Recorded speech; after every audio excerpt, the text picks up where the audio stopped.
Welcome to Baseline Thoughts, the podcast where we take a deep dive into all things basketball. We explore the ins and outs of the sport we all love. Grab your headphones and get ready to talk hoops with Baseline Thoughts.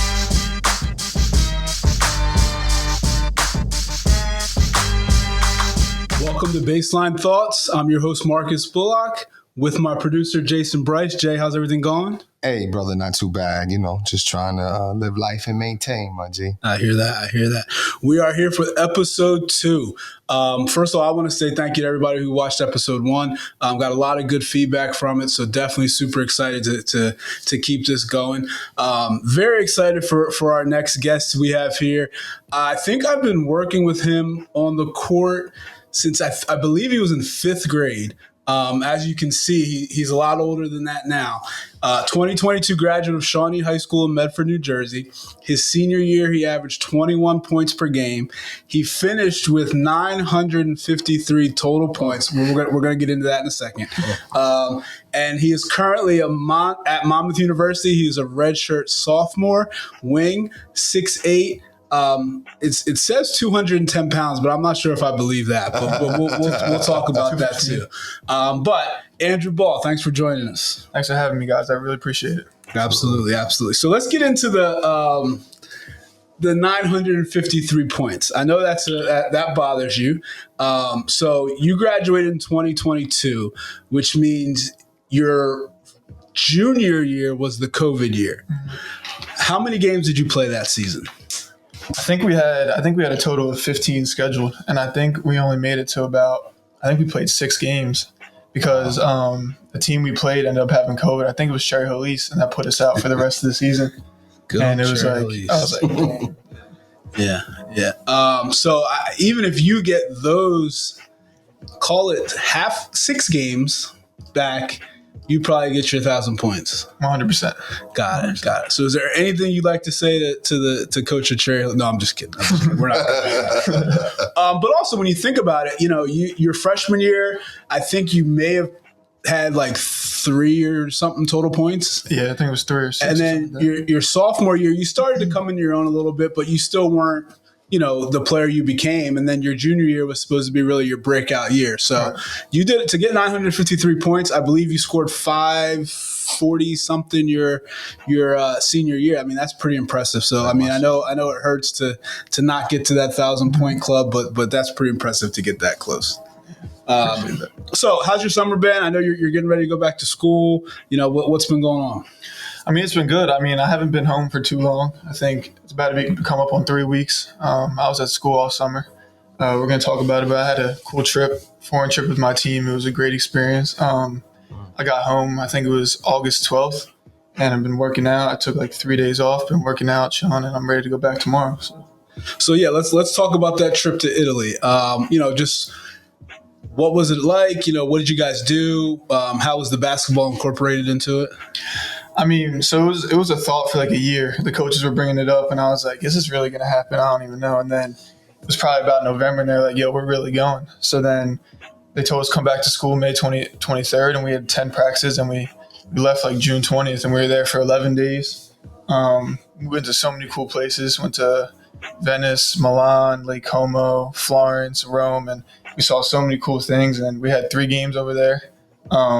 First 2 teams were pretty good. They're a good competition. The gyms were awesome. It was cool playing against kids who don't even speak English, and it's kind of an adjustment. And that 3rd team wasn't that good, but by the end we were pretty tired and stuff, so we could have used that game. So you guys practiced 10. You had 10 practices before you left. Yep. And did you guys practice over there at all, or was it just games? It was just games. We Coach Rice, my coach, said that it was more of a vacation that we get to play basketball on. So that's cool. It was we kind of prepared for it and just went in with what we had, and we ended up playing well. So it was cool.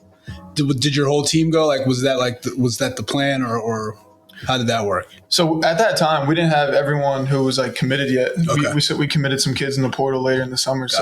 And our big man who we had committed had to stay back for some schooling stuff. So we were just running 5 out up and down the court and stuff. So we were kind of shorthanded on that, but it turned out well. That's cool. Yeah. That's a good experience. It was awesome.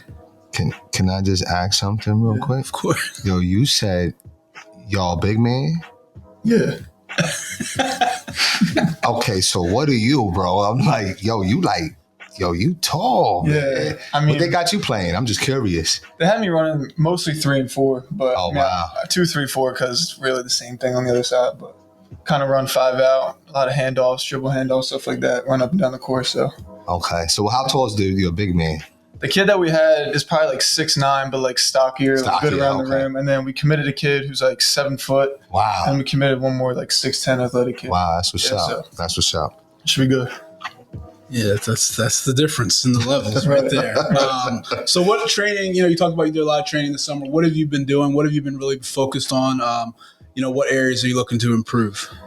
Getting to school in May, I had a lot of time because I was planning on staying the whole summer anyway. So I really sat down with our player development guy and we talked about just really simplifying the game, kind of what I've been working on with Marcus for years, since 5th grade, just catch and shoot threes, play off my shot, get to my one dribble pull up. And then I was really focusing on gaining weight, getting stronger. So I felt more comfortable banging around inside, like dribbling in, bumping people, playing more contact, like me initiating. And I think took my game. I jumped a couple steps with that. So it went well. And I think I'm still on that path now. I don't want to get too crazy with my game. So it's going well. Cool. Good. All right, let's get into this here. Freshman year, last year at Monmouth, meaning 2 years ago, I guess now 2 school years ago, at Monmouth. Season starts. You're kind of in and out of the lineup, meaning you're playing 15 minutes here, 12 minutes here, 7, 20. It's kind of all over the place a little bit. Then you go on a stretch, kind of in the middle of the season, where you start 7 straight games. In those games, you played good minutes, 27 to 30s in there. You had double-digit scoring in I think 3 of the 7 games. I want to take you back to one game specifically, was College of Charleston. You played 32 minutes, started the game, played 32 minutes, scored 16 points. How did that feel? It felt awesome because at the time they were the best team in the conference. And I think they were ranked like 18th in the country or something like that. It was a crazy run they were on, and got to play them at home. And I don't know, I started playing well in the beginning, so I was confident. After the game, I was like, I probably was too high, to be honest. I was a little too excited. Yeah, and that's normal. That's normal. Right. Now, the next game you start, I believe it was Hofstra, and you play 7 minutes. Right. And then from there, it was kind of like you didn't start the rest of the season. You had pretty low number of minutes played in your games. What was that kind of progression or degression like? How did you handle that?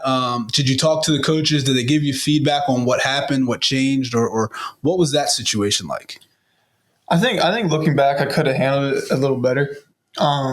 Obviously, like I was confused at the time, and it was I don't know if it was upsetting, but it was like I don't know, it kind of discouraged me a little bit because I had such a good game, whatever. But I think looking back, I was so narrow-minded on just like scoring the ball, and scoring is going to keep me in the game. And after so many talks with Coach Rice and other coaches, like that's not the thing, because a lot of kids can score in college. Right. So it's like, and looking back, I wasn't guarding how I thought I was. I thought I was playing way better defense. So I think looking back, I was like, I should have been playing. I just had a great game against the best team in the conference. But now I'm like, I really didn't deserve to be playing that many minutes consistently against good teams who probably couldn't guard those wings. Right. That's good that your coaches were able to get you to understand that and see it. And I'm sure now looking back on it also helps with a more mature eye and that kind of thing. One thing I want to ask you about this situation now, the season kind of ends. You're on that streak of not really playing a ton. Did you consider transferring at all? And the reason why I asked, not to stir the pot or anything, but transferring now is such a common thing. And a lot of kids, when things are going well, they leave. When things aren't going well, they leave. When they just don't know what to do, they leave. What was your kind of mindset? Did that cross your mind? Did it, did you and your family talk about that at all? It definitely came up, but I don't think we were ever really leaning towards transferring because I got a lot of minutes, even though I was upset by it as a freshman. I thought I played pretty well when I was in there, and there was definitely a learning curve that I had to get over. And I think, I love the coaches over there. The location's great. So I was like, let's give it another shot. Next year, I'll be older one more year. I know what to focus on, and we'll get into what happened next. But, I don't think I was ever going to really leave that year. So just to clarify this, so you're saying that because of your relationship with your coaches, because you actually like the school itself, that played a pretty major part in you just staying. Yeah, 100%. Yeah. So, and I think that's super important, talking to kids and trying to help them navigate schools and things like that. Basketball is don't get me wrong, it's very important, or any sport that you're playing. But when you start picking colleges, you got to pick it for the school, for the people you're going to be around, and all those things. So I think that's a great message for a lot of kids to hear as they're coming up. You got it. So, I think one thing I just say, just listening, is your resiliency, because you being a young kid or young man, young kid, same thing, I guess. And you're shining one game and the next minute, you know what I mean?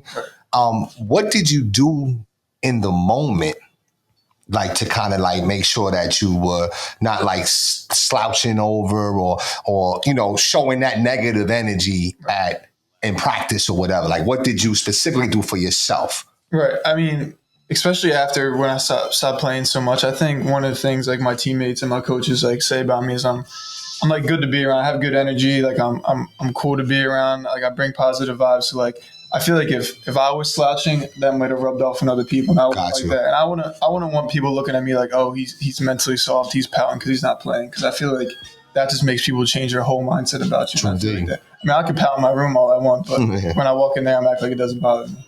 Got you. So, thank you. Yeah, and I'll definitely agree with that, because we had plenty of conversations during that time on the phone, and he would vent to me and be pissed and upset. But then, he'd be like, I just got to keep working. I just got to, Right. So he would get it, say what he had to say, get it off his chest, and then just get back to work. And then I think that's a great testament to you. One thing I want to ask you, because this conversation has come up a lot with me, and now that my son just went through the recruiting process and my daughter's in it for softball, and I think a lot of kids have a misconception of this. As a D1 athlete, okay, I guess the stigma is that basketball or the sport you play is your job, right? And I think a lot of that is probably true. But the thing is that you have no downtime. You have no life. What do you think about that statement? I mean, especially at Division I level, it kind of is your job. I mean, you're recruited to. I didn't look at Monmouth for school. It was basically because of basketball. And I think I'm doing a better job now of balancing like my school life, my basketball life, and my social life. And although we are so busy and stuff like that, like you have to take that time out, and you have that time to go hang out, whether that's go play cards with your friends or go out on the weekends, because although basketball is like your main priority, like you got to have that room for fun, because then it just gets like too much in your head, too much pressure. And I think I was doing that a little too much, like maybe my senior year, maybe my freshman year a little bit. And I think I started to learn that like rest days are cool. Like taking a day off a week, maybe 2 days off a week is cool, because like you're not going to lose it. And I think realizing that free time, just like eat that free time up and you'll be cool after. Like you're not going to get worse at basketball. Right. Yeah. I think a lot of kids are under the assumption that when you're a Division I athlete, like you're practicing 10 hours a day, you're lifting 3 hours a day, you got class the rest of the time, and then you just sleep. But I think, if from my experience, there's plenty of time to do the things that every college student wants to do, no matter what level you're playing. And as long as you're taking care of business in the classroom and on the court or field, whatever you're doing, there's always time to be a college student and enjoy it. All right, now let's go back to your freshman year ends. You're in the off season, and what happens? What goes wrong? It was like one of the last weeks at school. It was like middle of April. We're playing pickup, and I go up to block a shot, and I get like bumped by someone, I guess, trying to help me. And I fell, and I landed on my wrist. And at the time, they didn't see a break-in in. They thought it was sprained, so I was in a brace for like 3 weeks. I was like, oh, I'm good. Like, I'll go home, come back in May, and I'll be good. And then turns out it ended up being broken. So. Oh, wow. Yeah, and it goes way worse from there too. So, all right. So your wrist is broken. Now, even with that, you spent most of that freshman to sophomore year summer at school.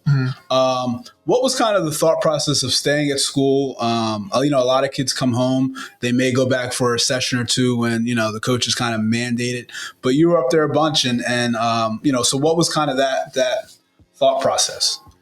I mean, even though I was hurt, Marcus can attest this. I like working out is like what I do most of my day, especially when I'm home. So when I was home, even with a cast on my hand, when I found out it was broken, like it kind of felt weird to me that my teammates were still up there doing things that I could have done. So I got up there and I stay positive with them working out on the court and stuff. And I did what I could with my weight trainer and lefty workouts and stuff like that. So although they were terrible and the running was terrible, I think it benefited me mentally. So for sure. So what kind of goals did you have that summer?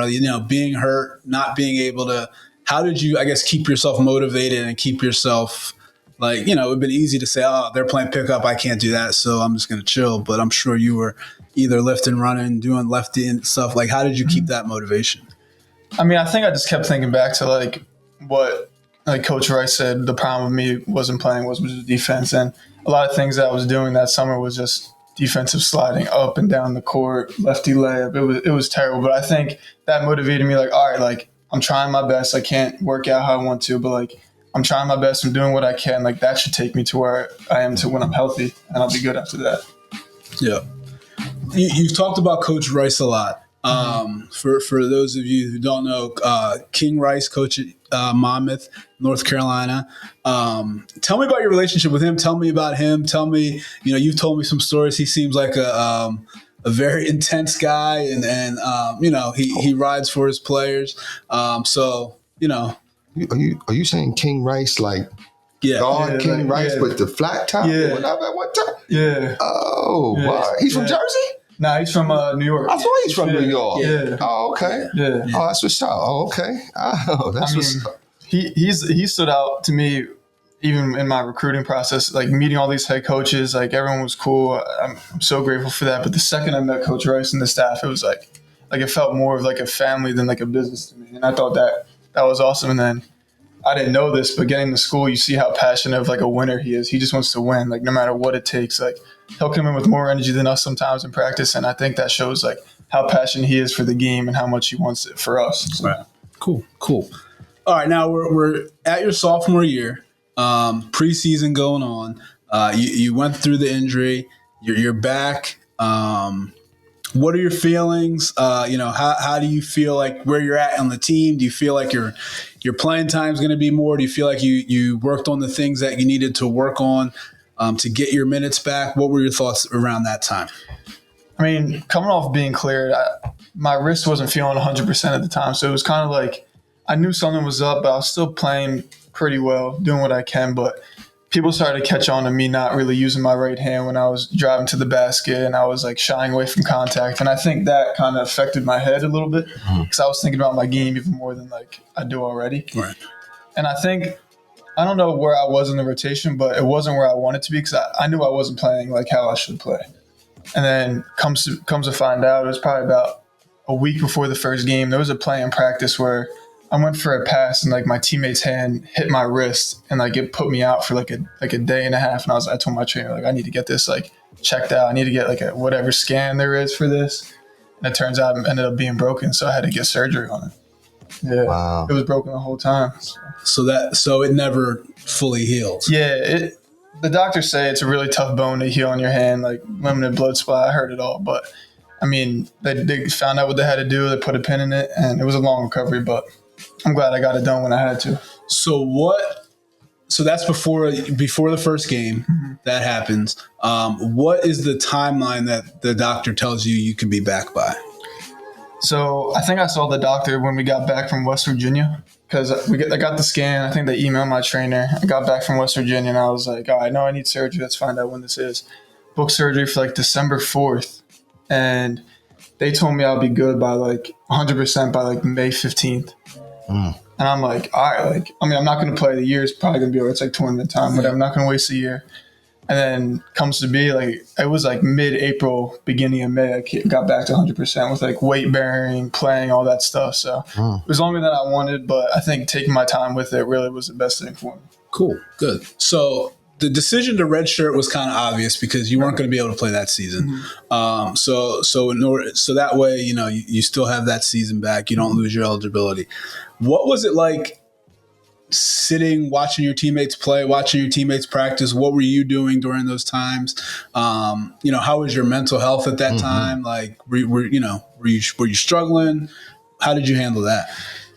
I think in the beginning, I was really worried about me falling behind like a lot. And I was kind of panicking on the phone with my dad and all that. And he kind of broke it down to me like, it's only 3 months that you have to worry about. And then it's the off season again. And I mean, you're getting a lot of in-game experience playing against people, but how much better is someone really getting in the season in the individual game? Right.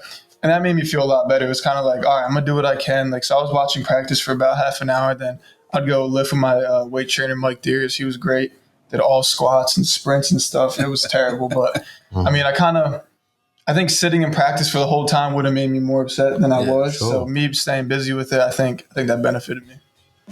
So did you learn anything from sitting and watching the games or practices and studying it a little bit from a different angle? Did you think that helped you at all?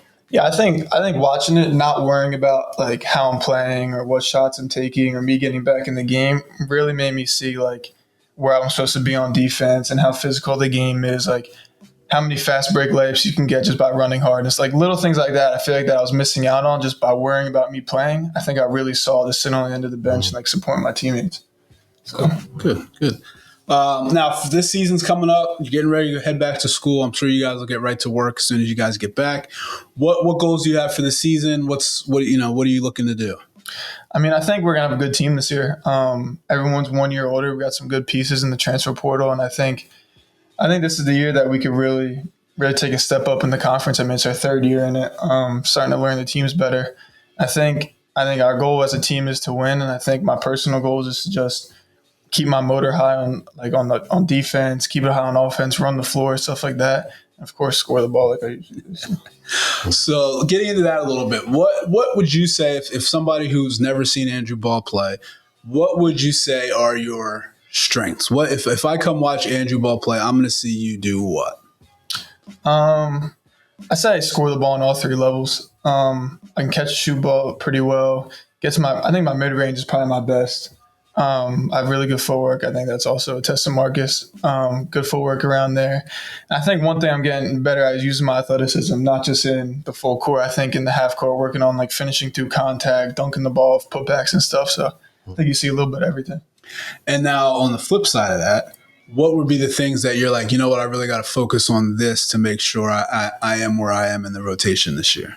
I am where I want to be in the rotation this year. Again, to mention it, defense 100%. And then just keep my motor high, whether that's diving on the floor, sprinting down the other end, blocking a shot, sprinting down, getting a layup, just stuff like that where you're watching, you're like, all right, he's playing hard, that type of thing. He's got a motor. Now, I don't know if a lot of people, that's my fault. I don't know if a lot of people have said that about me before, so I kind of want to change that narrative. I think that'll round my game out a lot. So that's good. That's good. Let me just quick question. It's off the basketball. I mean, I'm sorry, I'm a crazy thinker sometimes, so don't mind me. Yo, what's your major? I'm marketing and management. Okay. Yeah. All right. That's what's up. Okay. All right. That's good. What's our GPA? I think overall 3.2. That's good, man. Not too bad. Yeah, absolutely. Yeah, no. Good. Student athlete.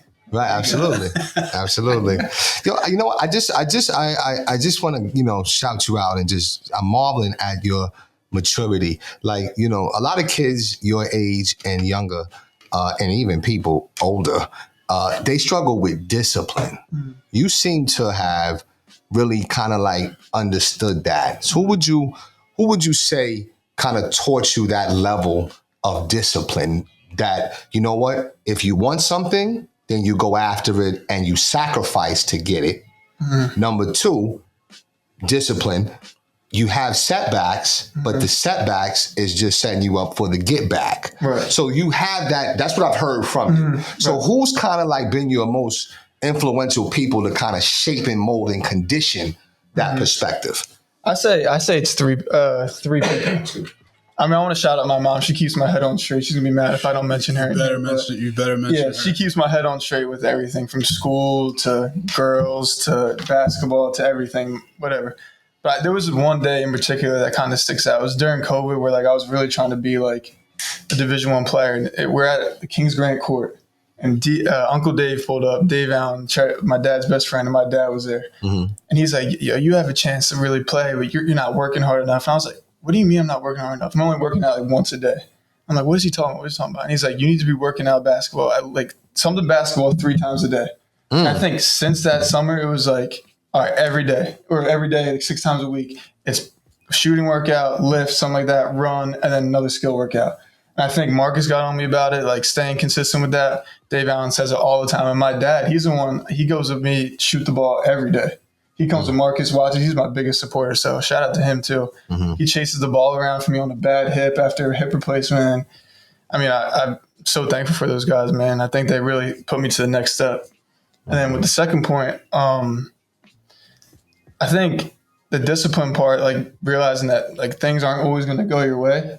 Marcus said to me one time, like, stay where your feet are at.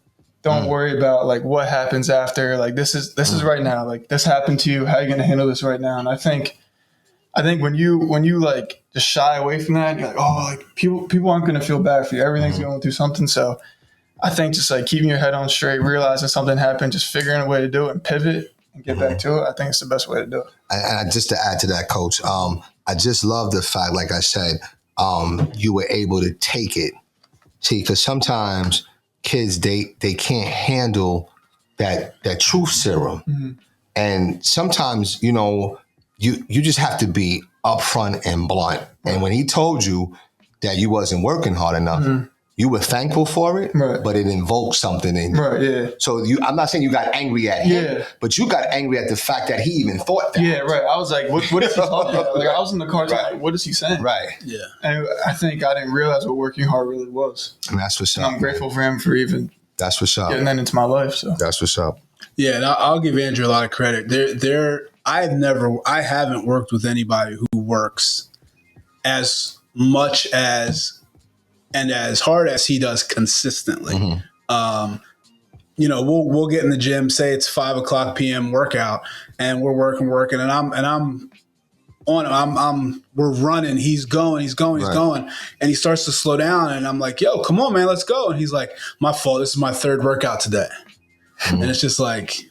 All right. Like, but he's not making excuses for it, but he's just explaining, like, so, and that's more common than it is uncommon for him to have those days, where he's lifting, working out, shooting with his dad. Then he comes, works out with me, and then he'll be like, "Oh yeah, I'm going to play 1-on-1 against this kid at this, afterwards." Like, so he's just nonstop, and his parents have had to fight with him to take a day off. right. Wow. And they're like, "Yo, just stop." Wow. And he's just like, "I can't," like, because he feels like he's getting behind. And I think it's good that he's starting to realize that those days are needed and those kind of stuff. So. And just to add to that, you're saying that all of this came after you said Uncle Dave told you. Yeah. So shout out to him too. Again, because there are people I know you got them people that have like pushed that button like, "Oh, word? That's how you feel?" Yeah. Okay. Right. I got you. Right. So that's what's up, man. Yeah. All right, so we're winding down here. We're gonna get into some quick hitters here, real quick. Best place to eat at Monmouth University. I got to shout out this new spot that me and my teammates are going to every day after we went to the beach. Casa Diego's has the best authentic Mexican food around there. 100%. Casa Diego. And they're the best people ever over there. Have you ever been to Monmouth? I think I've been to Monmouth area county. Actually, I have. I'm sorry. I went to the training out there. Oh, really? Yeah, you're off 195, right? Or was it? Yeah. Something like that, right? I just follow the blue line. It's out there though. It's out there, right? Yeah. I've been When out you there. get to Monmouth, you see some houses that you're just like, They're Wow. dumb. They're dumb. just like, Wow. it's like that out here. It's Right. nice Wow. area. Wow. Nice area. All right, you're working out. What are you listening to these days? Give me your top three things you're listening to. Not in any order, but I'm probably going Drake. There's some party next door when I'm just shooting, like late at night. I tried to put Marcus onto OT7 Kwani, but he said it's a little too much for him. But OT7 Kwani. My teammates put me onto him, and it kind of just the name alone is too much. It's I mean, OT7 Kwani. Is that I'll send you. Yeah, you're good. Oh yeah. When I'm feeling a little slow, different. Pull up to Kelman Brown Academy, blasting that, I'm ready to work. Yeah, okay. No matter how tired I am. All All right, you plus 4 teammates you have played with. You're going to play a game. It's a tournament. You got to bring a team. Any 4 teammates that you've played with on a team. So AAU, high school, middle school, college, whatever it is. No pickup, nothing like that. Your best 5. Who are you bringing with you? And it's a game, so you need positions. You need a point guard. You need you need some like positions. All right, I'm gonna go. Most of the kids have got to be on my team now because I think I don't know some dogs, but I think point guard's got to be Xander Rice. Coach's son last year came from Bucknell, had an outstanding year for his first playing for us. Learned a lot from him, watching him. Number 2's got to be a sophomore on the team, Abdi Bashir. At the 2 spot. Shooter, off the dribbles, got some game to him. I'm going to put me at the 3. Okay. I'm going to put the 4. 4 or 5 going to be interchangeable. I'm going to go a kid from my AU team, Thomas Hall, plays at Florida now. Okay. Just like stupid athletic, can shoot the 3 off the pick and pop. Wow. Had a good season freshman year at Florida last year. I'm going to go with the 5. I'm going to go, we had the defensive player of the year, second kid last year, Jared Valenti. He's on my team too. Okay. Blocks anything off the back Wow. 3 times, pat. Wow. So I don't think anyone's catching up with us running dunking stuff. So. That's for sure. All right, so I think we're gonna have to go back and ask Latrell these questions, and because I think we're gonna have put together a little bracket. Right. Yeah. And we'll have some people vote and see which teams. You know. No one's beating my left. And if you allow me to ask one question when you're done. Yeah. You got it. But it's it's going to be a different type of question. You got it right now. Go for it. So it's not even basketball, though. Do you have a football team? Yeah. Who's your team? The Eagles. Okay. See, he fell into that one, Marcus. There's nothing I could do about it. Listen. Who's the greatest quarterback in Eagles history? That's my only question. Michael Vick. Gosh, right. No, I'm not gonna lie. Listen, I still admire you, bro. Yeah, I'm not gonna lie. I don't know football well enough. I just know Michael Vick. I had a jersey of him back in the day. So. It's all good. It's really Nick Foles. Right answer? It's Nick Foles. Nick Foles. No, that's not the right answer. But anyway, that's all right. That's how low. Next question. Right? All right, last question. If you could see anyone on Baseline Thoughts that you would help us get on Baseline Thoughts, meaning you have to know this person and be able to reach out to them and put in a good word, who would that person be? I'm going to have to go Dave Allen. I'm going to have to. Okay. He just sees a game difference, has so much knowledge about basketball. It's so funny. Says the dumbest shit. So I think it'd be a good time having him on here. So I agree with that. I think that would be a very, very good episode. And you'll get a whole lot of everything with him. Yeah, we'll work on that. Well, listen, Andrew Ball, thank you very much for joining us. Good luck this season. We'll definitely be following you. Definitely want to do some check-ins during the season, see how things are going. And you know, I'm a Monmouth fan. I got my Monmouth gear, so I'll be rocking that when I can. Everybody, thanks for watching Baseline Thoughts. Episode 2 is in the books. Coming soon with episode 3. See you soon. Thank you for watching Baseline Thoughts, powered by Baseline Hoops. Check out Baseline Hoops for all your basketball development needs. Please visit us on all social media platforms at Baseline Hoops NJ. If you like the show, please like and leave a comment and let us know if you have any topics you would like to hear on Baseline Thoughts.